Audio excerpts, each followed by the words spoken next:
Colossenses 3, verso 13 diz: suportando-vos uns aos outros e perdoando-vos uns aos outros, se algum tiver queixa contra outro, assim como Cristo vos perdoou, assim fazei vós também.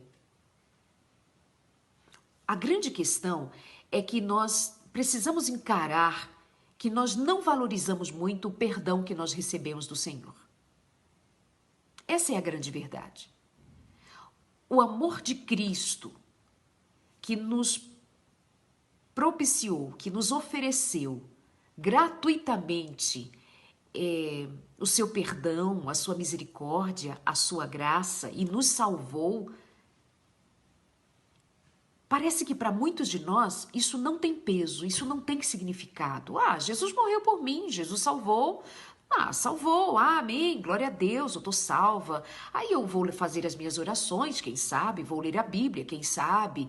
Mas eu vou ao mesmo tempo dar menos peso ao significado disso quando eu sou ofendida e eu separo as coisas. Bom, uma coisa é a minha relação com Deus, outra coisa é a minha relação com quem me feriu, com quem me ofendeu.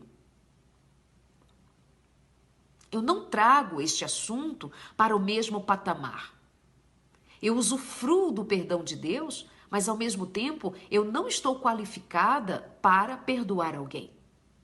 E isso denota a minha falta de compreensão do que significa eu ter sido perdoada pelo Senhor, do que significa eu ter sido perdoada por Jesus Cristo, do que significa ser lavada e purificada pelo sangue de Jesus Cristo, que deveria fazer-me alguém extremamente grata e entendedora do que significa o perdão.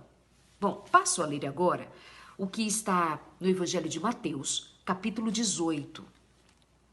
A partir do verso 21. Mateus 18, 21.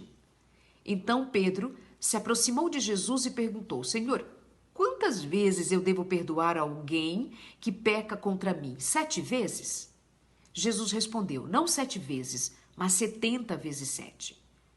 Portanto, o reino dos céus pode ser comparado a um senhor que decidiu pôr em dias as contas com os servos que lhe deviam. No decorrer do processo, trouxeram diante dele um servo que lhe devia 60 milhões de moedas. Uma vez que o homem não tinha como pagar, o Senhor ordenou que ele, sua esposa e seus filhos e todos os seus bens fossem vendidos para quitar a dívida. O homem se curvou diante do Senhor e suplicou: por favor, tenha paciência comigo e eu pagarei tudo. O Senhor teve compaixão dele, soltou-o e perdoou-lhe a dívida.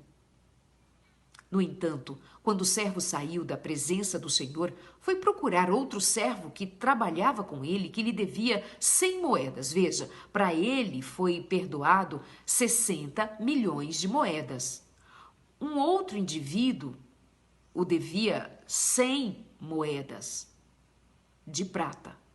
Agarrou-o pelo pescoço e exigiu que ele pagasse de imediato. O servo se curvou diante dele e suplicou: tenha paciência comigo, eu pagarei tudo. O credor, porém, não estava disposto a esperar. Mandou que o homem fosse lançado na prisão até que tivesse pago toda a dívida. Quando os outros servos, companheiros dele, viram isto, ficaram muito tristes.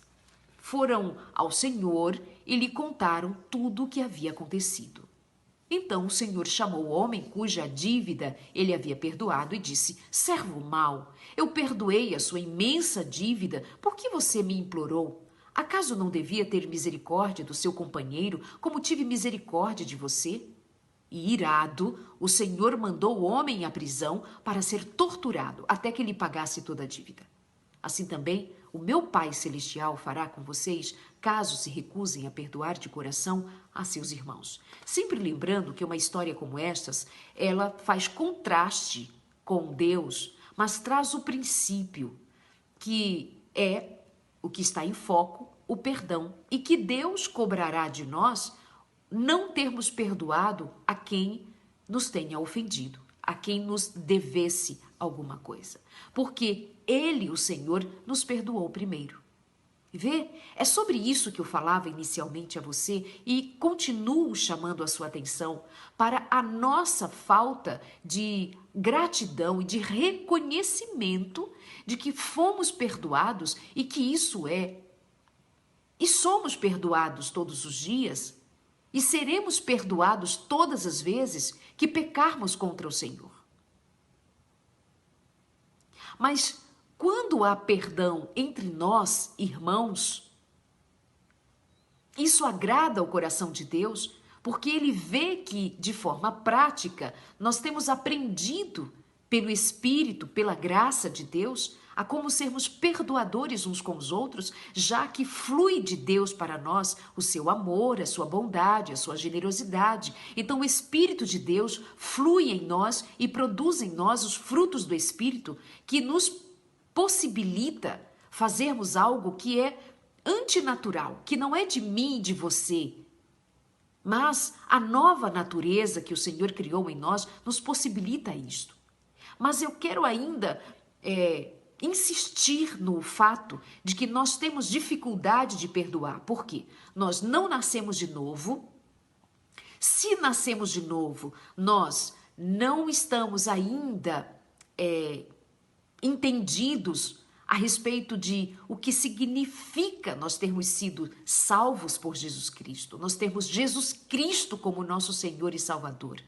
Nós não temos habilidade para meditarmos em Jesus Cristo na cruz, em Jesus Cristo sofrendo, em Jesus Cristo se fazendo homem para estar na terra, sendo Ele Deus, tornar-se de forma tão humilde e até humilhante, extremamente humilhante, para nos oferecer a oportunidade do resgate, a oportunidade da reconciliação com Deus.